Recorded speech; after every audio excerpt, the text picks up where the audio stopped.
Okay, today we're going to be proving Cauchy's theorem for analytic functions, and that theorem states that the integral of an analytic function, a complex function, dz over a contour is always equal to 0 if f of z is analytic, as I've stated already, and f prime of z is continuous.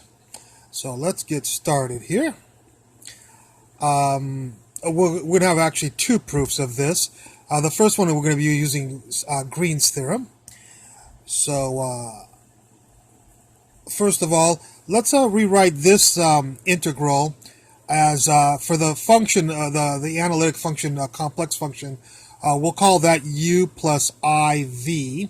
So this will take care of any complex function of this form, and it's analytic, of course. And then dz will be dx plus I dy. So this integral will become this integral over the contour C, of course. Green's theorem over here, just to remind you, states that if you ever have a line integral, well, actually, before we do that, let's do a little bit of algebra here. We're going to FOIL this out, multiply it out, u times this times this times this, and this times this. And if you multiply out, u dx is right there, this times this is right here, this times this is right there, and this times this is right here. This times this is right here. There we go. Okay, so if you FOIL that out, do a little bit of algebra, you'll get this. Now that we have this, we'll take a quick look at remind ourselves about Green's theorem, which says if you ever have the integral p dx plus q dy, the line integral, it becomes the double integral q, derivative of q with respect to x minus the derivative of p with respect to y, dx dy or dy dx, whichever way is easier to integrate.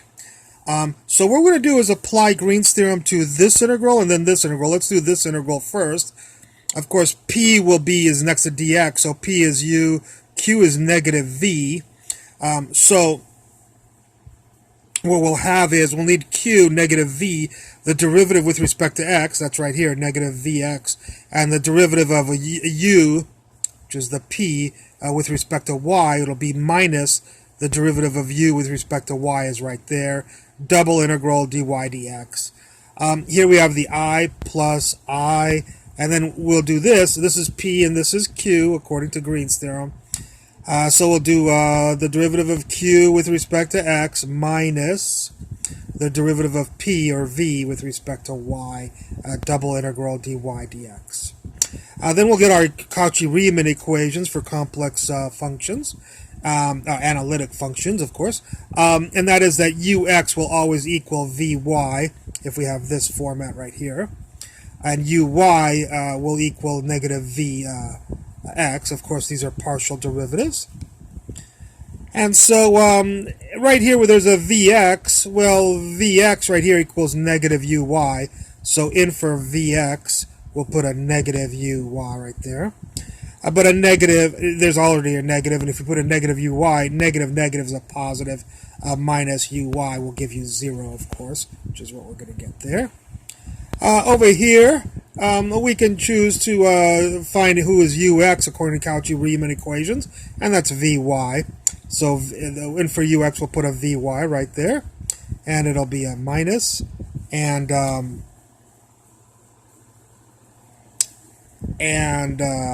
there's the vy right here.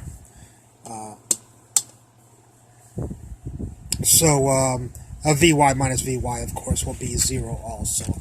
So this integral turns out to have a 0 inside of the integrand, and this has a 0 inside. So, of course, this double integral plus these zeros will equal 0.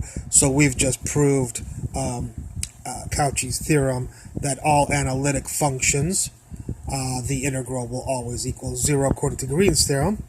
Next, we'll use Stokes theorem to prove it, just for the fun of it. So let's take a look at Stokes theorem doing it. To do Stokes theorem, we're going to have to first of all define a force function f as u, comma, negative v, comma, 0, and we'll do a force, a function g, vector function g, which equals v, comma, u, comma, 0. So we're just going to define those two. We'll see why in just a second, that those were a smart way to define it. Here's our Cauchy Riemann equations. We'll use that in just a little while. We'll also define a differential length vector, which is dx, dy, and 0, if you will. I'm just putting the 0 because we're going to be doing cross products for Stokes Theorem. So next we're doing some preliminary stuff. We'll take the cross product of the f vector, and if you take the cross product of this, you get this, of course. I assume you know how to do the cross product. It's partial x, partial y, partial z crossed with this vector. You'll get this. And we'll also take the cross product, or the curl of g here. The curl of g, or the cross... I'm sorry. We're going to take the curl of f. This is the curl of f, or del cross f, and we'll do the del cross g here. All right? Okay, so del cross g, the partial x, partial y, partial z, crossed with this g vector will give you this right here. You can confirm that on your own. Okay, so let's start off with here's our Cauchy integral right here. The line integral, or the contour integral of f of z dz is equal to, and we're going to rewrite that as this way. Now, why are we allowed to rewrite this way? Well, because it turns out that if you dot f with dl, I'm sorry, if you dot f with dl, you'll get u dx minus v dy. Okay? Well, that's exactly what we had before. It was right here, u dx minus v dy. So it was a wise choice for us to choose a little bit of strange function u and negative v for our vector function, but it turns out that this is what we had before, and if we do g and dot it with dl, we'll get v dx plus u dy right there, and so this integral will equal exactly what we stated before right here, v dx plus u dy times I. So this looks exactly like this right here.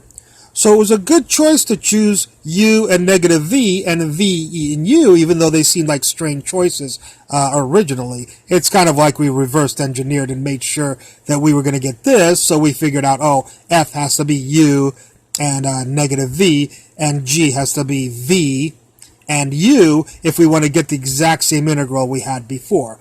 So this is equal to this written in terms of vector functions instead of the functions that we had earlier, but it does come out to be the exact same quantities. So let's take a quick look at a reminder of Stokes Theorem, which says that if you ever have a vector function, dot dl, the line integral of it, it equals the double integral of the del cross surface integral del cross f. Okay? So there's our Stokes Theorem, and we're going to apply it to this integral, and we'll apply it to this integral and see what happens. So if we apply Stokes to this, of course, it's del cross f dot ds, the surface area of the double integral. And if we apply it to this, it's I, there's a plus, there's the I, del cross g dotted with ds surface integral, double integral right here. So if we apply Stokes Theorem to each of these two integrals, we get these two new integrals according to Stokes Theorem, which we assume is right, of course. Well, do you know who del cross f is? Yeah, we did some preliminary work. Now we see why it was fun to do it before instead of now. And del cross f, of course, is negative vx minus uy. So that's this person. There's the ds, there's the double integral, plus I. Do you know who del cross g is? Yeah, del cross g is 0, 0 ux minus vy right there, dot ds.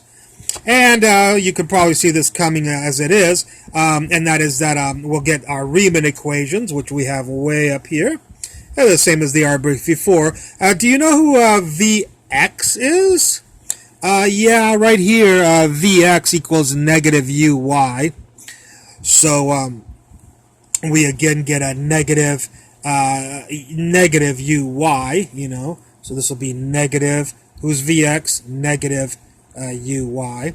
So negative negative gives you a positive uy. There's the minus, there's the uy. Uy minus uy, of course, will be 0. So this will be the 0 vector, which of course will give you a 0 integral. And over here we'll get the Cauchy-Riemann equations again. Ux equals Vy. So for Ux we'll put in Vy. Minus Vy. Vy minus Vy, of course, is 0. This is the 0 vector. The integral of this 0 vector, of course, is 0. 0 plus I times 0 is 0.